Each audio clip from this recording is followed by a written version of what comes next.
বাবু নাম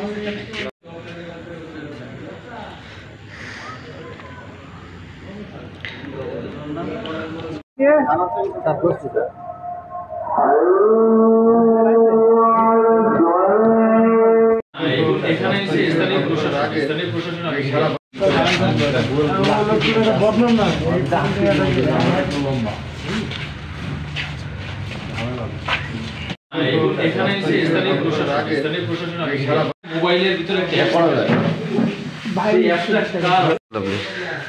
আসলে তো এটা খুব আসলে খারাপ বলে আমি মনে করছি, কারণ হচ্ছে যে আমরা এখানে তো এই সবগুলো ঘটুক এগুলো আমরা কোনোদিনই চাইনি, এবং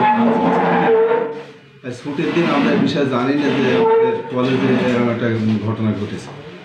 তারপরে এই মহোদয় আমার সঙ্গে কথা বললেন যে এই ব্যাপার আপনি এখনই দেখেন তো জিনিসটা কলেজে দেখেন কী অবস্থা। তো আমি আসলাম, এসে দেখি যে পুলিশের গাড়ি এসে এখানে অবস্থান করছে, যে এই লেখাগুলো কীভাবে আসলো। আমি বললাম যে আমাদের অফিসের ভিতর থেকে এইগুলো না, বাইরের থেকে যদি কেউ কিছু করে থাকে আমরা এই বিষয়ে কিছুই জানি না, শুধু একটা তারই ওখানে সংযোগ দেওয়া আছে, তাছাড়া ওকে নিয়ন্ত্রণ করার জন্য যা দরকার এগুলো তো আমাদের কাছে কিছুই নাই, আমরা জানি না এই বিষয়ে কিছু কী ঘটছে না ঘটছে। তারপর আসার পর দেখি তখন আমরা বিচ্ছিন্ন করে দিলাম তারটা, এতটুকু। তারপর এখানকার ওই দোকানদার ভাই এসে আমার পেস এসে বলছে যে এরকম হচ্ছে তুমি, আমি তো জানি না সব। আপনার ডিউটি কয়টায়?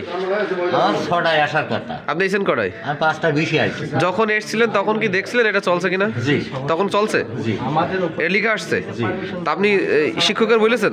হ্যাঁ, আমার সাথে সাথেই এখানকার কয়েকজন আসছিল, এসে বলছে চাচা এই লেখা আসছে। তা আপনার নাম কি? আমার নাম হায়দার। আপনি নাইট গার্ড? তুমি হলো প্রিন্সিপালের কাছে ফোন দাও। তাহলে প্রিন্সিপাল স্যারের নাম্বার তো নেই, ছোট স্যারের নাম্বার আছে। তা বলছে তাহলে নাম্বার দাও, আমরা কথা বলছি। আমার কাছে নাম্বার নিয়ে স্যারের সঙ্গে কথা বলবো। তারপর পরে আমার কয়টায় ডিউটি থেকে আপনার থেকে 9:50 এই 9:30 সকাল? কয়টার সময় গিয়েছিলেন? গিয়েছি এখানে আপনারা থেকে আসরের পরে গিয়েছি। এর ভিতরে কি এটা দেখছিলেন যে লেখা আসছে? আমি যখন প্রথম আগে তখন লেখা সুন্দর ছিল, যাওয়ার সময় আর খেয়াল করা হয়নি। লেখা কি ছিল? তখন ছিল জীবননগর সরকারি আদর্শ মহিলা কলেজ। তার লেখাটা চিকন ছিল, ওই যে মানে এত মোটা ছিল না। আর এরপরে ওইটা আসছে আপনি দেখেননি? না, যাওয়ার সময় আর তো বোর্ড মান খেয়াল করা হয়নি। সেই ছাত্রলীগের নামে আবার একটা আতঙ্ক সৃষ্টি করার যে পায়তারা করছে, এই আতঙ্ক সৃষ্টি কারা করেছে তাদেরকে আমরা চিহ্নিত করব। যেভাবেই হোক আইনের লোকজন আসছে, তারা তদন্ত করবেন। আমরা দলীয় পর্যায়ে যারা আছি আমরাও তদন্ত করে দেখব কে বা কারা এগুলা একটা আতঙ্ক সৃষ্টি করছে।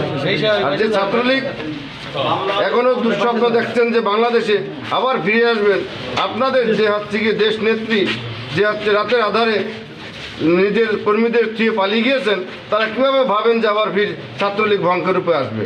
তা আমরা এর তীব্র প্রতিবাদ জানাচ্ছি। যেভাবেই হোক এই ছাত্রলীগকে আমরা চিহ্নিত করব, কে এই ব্যানারে ছাত্রলীগ আবার ভয়ঙ্কর রূপে আসছে, এই কাজটি কে করলো, অবশ্যই তাকে আইনে সোপর্দ করবো আমরা।